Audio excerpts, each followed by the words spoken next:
ఈ నెల 18 నుంచి ప్రారంభం కానున్న కంటి వెలుగు కార్యక్రమాన్ని విజయవంతం చేయాలని నిర్మల్ జిల్లా కలెక్టర్ అన్నారు. కంటి వెలుగుపై కలెక్టర్ కార్యాలయంలో ఆయన మీడియా సమావేశం నిర్వహించారు. 100 రోజుల పాటు నిర్వహించే ఈ కార్యక్రమంలో అన్ని శాఖలు సమన్వయంతో పనిచేయాలని సూచించారు.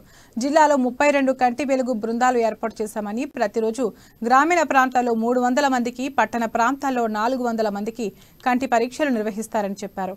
సోమవారం నుండి శుక్రవారం వరకు కంటి పరీక్షలు నిర్వహించాలని, కార్యక్రమం పూర్తయిన వెంటనే వివరాలను ఆన్లైన్లో పొందుపరచాలని సూచించారు. కంటి వెలుగు కార్యక్రమంపై నిర్లక్ష్యం వహిస్తే కఠిన చర్యలు తీసుకుంటామని హెచ్చరించారు. తర్వాత కలెక్టర్ కార్యాలయ ఆవరణలో ఏర్పాటు చేసిన కంటి వెలుగు పరీక్షల నమూనా కేంద్రాన్ని పరిశీలించారు.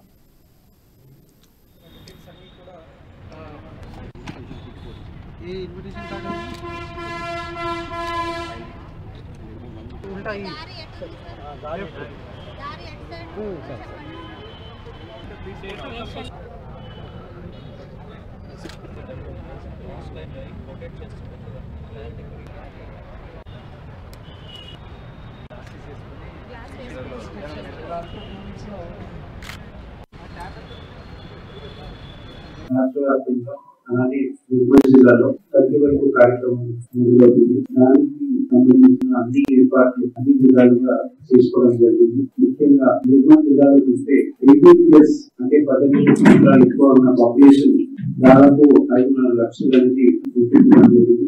రీసెంట్లీ చేసిన ఓటర్ సబ్మిషన్ ప్రకారం పేరు పట్టుకొని అందరికీ ఈ కార్యక్రమంలో ఇన్వాల్వ్ చేయడం జరుగుతుంది. సో జిల్లాలో చూస్తే టోటల్గా 30 ఫిక్స్డ్ టీమ్స్ అలానే 2 రిజర్వ్ టీమ్స్ అన్ని కూడా రిక్రూట్ చేసి వాళ్ళకి ట్రైనింగ్ ఇచ్చి వాళ్ళకు హ్యాండ్స్ ఆన్ ట్రైనింగ్ వాళ్ళకి కూడా చూసుకొని రావడం జరిగింది. అలానే ఈ 32 టీమ్ ప్రతి రోజు అవైలబుల్ గా ఉంటే అలాగే 30 క్యాంప్స్ ప్రతి రోజు